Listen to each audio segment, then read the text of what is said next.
Welcome to episode 32 of my podcast, The View from the Crow's Nest.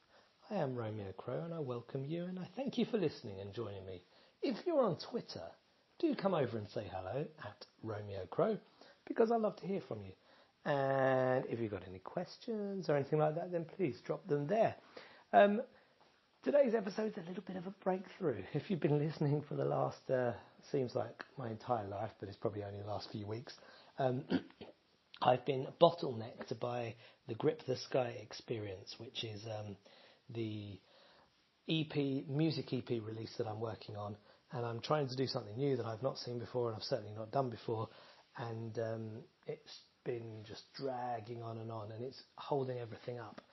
And there were two technical problems which I won't bore you with, but one of them was to do with a third-party plugin that I'm using on the website.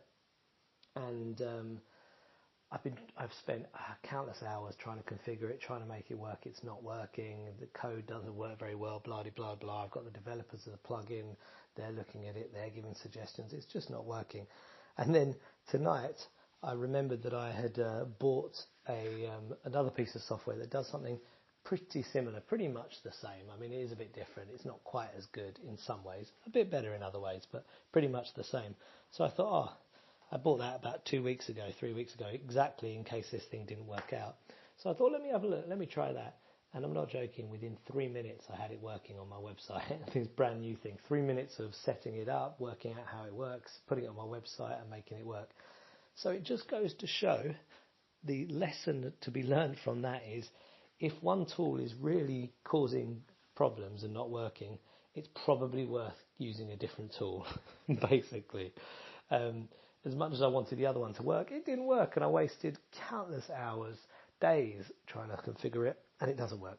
So the new tool's there, and I just did a little test with it just to see if it worked. It does. So now I need to spend an extra 5 minutes, if that, configuring it properly. But basically, it's there and it's ready to rock and roll. So that's really cool. That leaves one technical problem hindering the site, which I'm hoping will be sorted tomorrow, and a couple of bits of content to sort out, and it will be ready. So I am going to finish it this week. I am. What I also did today is, because, as I say, that's been bottlenecking everything, that is for Romeo Crow, for my my Grip the Sky experience, but also have other projects in the pipeline and in the fire. One of them is called World Schooling Hub. So if you don't already know, my wife and I, our family, we are what are classed as world schoolers. So that basically means we homeschool our kids whilst travelling. Obviously, coronavirus has put paid to the travelling part of that for a bunch of months, but that doesn't mean that that's not how we normally are proceeding. And there is a big world schooling community, as you can imagine, all over the world, because it's a big place. But one of the main problems that we found straight away when we were trying to find our way is that you want to have other homeschooling and world schooling families to meet up with, because you want company, you want your kids to meet other kids, etc. And it's obviously lovely to meet people as you travel. The problem is it's quite difficult to find people because there's no central kind of place. So earlier this year, I built a website that enables you to search for world schoolers on an interactive map. So imagine Google Maps with pins, but instead of pins being places, pins are people. And the initial interest in the project from the world schooling community was really, really positive, which is great. And I implemented it, then the lockdown came, or the coronavirus happened, and we didn't really do too much with it. We also built another little product, effectively a kind of Facebook-esque product, but just for world schoolers to attach to it, and have plans to build a couple of other products in that kind of ecosystem for World Schooling Hub. But all of them have been on hold, and promoting it all has been on hold because of this Grip the Sky experience, because, as you may or may not know, about a month and a bit ago, I was really looking at productivity from the point of view of I have so many ideas, and my wife and I have so many projects, but we never get round to them, particularly me. I never get things finished, it seems. And so I wanted to try and find a better way of working, a better way of getting stuff done.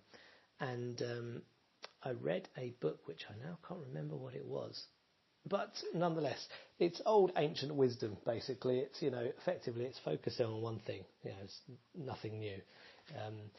And so I've been trying to just focus, everything is a project. And so I've been trying to focus on the Grip the Sky experience as one project, to focus, get it out of the way, and move on with the rest of my life.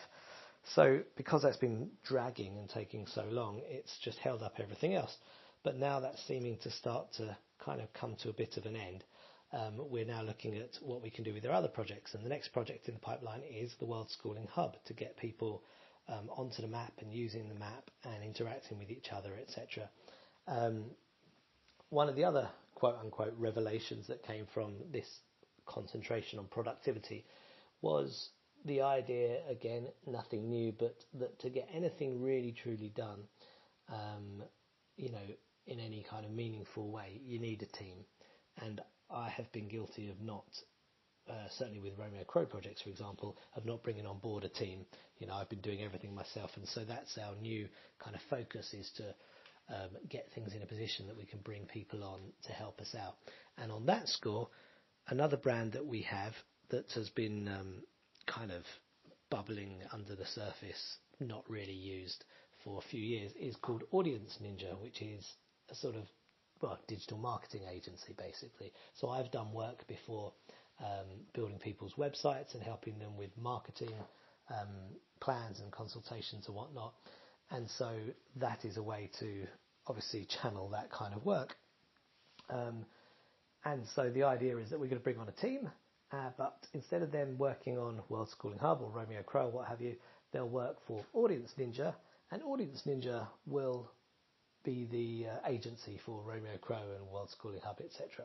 So it's part of a bigger idea, and then hopefully we'll have other clients external to us for the agency. So today, Sim and I, that's my wife if you don't know, we had a little meeting, the first one in a while, to talk about World Schooling Hub. We came up with some action steps, and I've already started putting them into play, and now that feels like it's starting to move. So all of this is a long way of saying I feel like there's some movement again after being in the doldrums effectively for the last couple of weeks. I feel like things are actually going to start taking off and progressing. And the interesting thing is, all that's really happened to make that, to give me that feeling, is just a bit of organisation, is just kind of getting on top of things and having a chat about stuff, making some steps and taking action. And none of those actions are particularly big. So it's just another reminder again that action trumps, planning, it trumps everything. If you're feeling stuck, and I've had this before, if you're feeling, low or like things aren't moving or whatnot, just taking small steps and just actually starting to get stuff done is generally the best, if not the only way out of it, rather than wallowing in questioning this, that or the other. It's actually just, get up and get something done, start moving. And so I think that two of the things that are really, really important for mindset, for feeling like you're on top of stuff and feeling good about stuff, is the idea of actually taking meaningful action steps and getting stuff done, but towards a specific goal, not just being busy for busy's sake. And two, probably the unsung one, is organising stuff, is having a structure, is getting, tidying stuff, getting everything, organised. So also one of the projects I've been going through has been collating files that are all over the place on external hard drives and that we've collected over the years. Could be just photos and things like that, ideas from my phone with music ideas, etc. And they've been backed up over the years, and they've been backed up on external drives before cloud storage was the thing, and they've been backed up in cloud storage and blah blah, and on local drives. So there's a lot of duplication. So I've been kind of going through, which is a really boring and dull task, but really trying to get everything organised into one place that's easier to back up, that I know I've got everything that's synced, etc., etc., and tidying up, basically admin tasks, tidying up digitally, But it makes a big difference, at least it does to me. You know, I'm still not quite on top of my inbox. My emails, I've got quite a few emails to reply to. I was at inbox 0 a couple of weeks ago, and I want to get back there.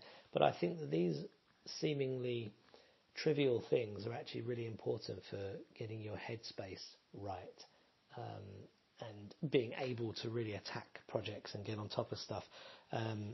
So that's going to be something I'm going to be kind of being mindful of and keeping an eye on in the next week or two and onwards, and see how much that really helps, you know, just organising, you know, getting ideas down in the right apps, in the right place, in the right file system. I've been using, and I'm using right this second, otter.ai, a brilliant app, possibly one of the best free apps there is,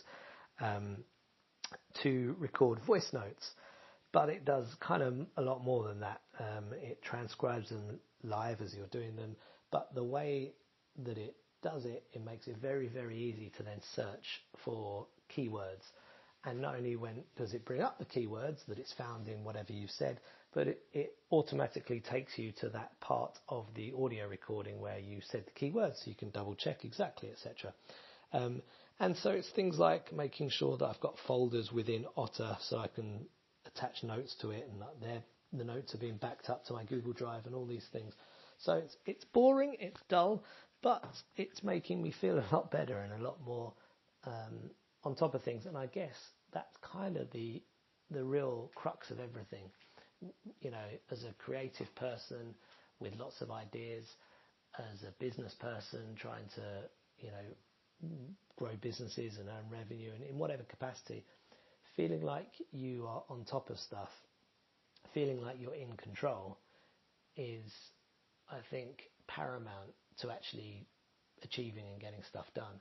And I think in the last couple of weeks, I felt like, certainly in the last week, I felt like I was drifting away. You know, I wasn't on top of inbox, I wasn't on top of my project, stuff wasn't happening, etc., etc. And that was definitely getting me down, which I said on the podcast a few days ago. You know, I was feeling really quite low. So I think that a key thing to be mindful of in everything is to feel like you're in control of stuff. In a lot of ways, obviously, if you go on an adventure traveling, then there's a lot of stuff you don't want to be in control of because you want the surprise of it, so long as it's not dangerous or too dangerous anyway. But in the general day-to-day life, you know, being in control, I think is at least for me, it seems to be maybe much more important than I gave it credit for. So that's going to be something I'm going to be focused on. Outside of that, had my third personal training session yesterday. A lot of press ups, and I've got DOMs in my chest and my sides here today. They're really achy and sore. Tomorrow morning I've got my next session, so I'm really going for it, and hopefully this will this will both change my body but make me more healthy. And specifically, the personal trainer is a calisthenics competitor actually, and instructor, so that's what we're working towards, calisthenic stuff. So at least it's not just getting fit, but it's getting fit with a goal of being able to do cool stuff. So we'll see how we go on there, but I like it because you're learning something new, not just going through the motions to get to the goal, but actually learning a skill while you're doing it. That's all I've got to share with you for today. So feeling more buoyant, feeling more upbeat, feeling like I'm in control of stuff again, and as a result, feeling very positive. So take care of yourself. Have a wonderful morning, afternoon, evening, night, wherever you are in the world. And if you are on Twitter, do come and say hello at Romeo Crow, and I will bid ye a toodle pip.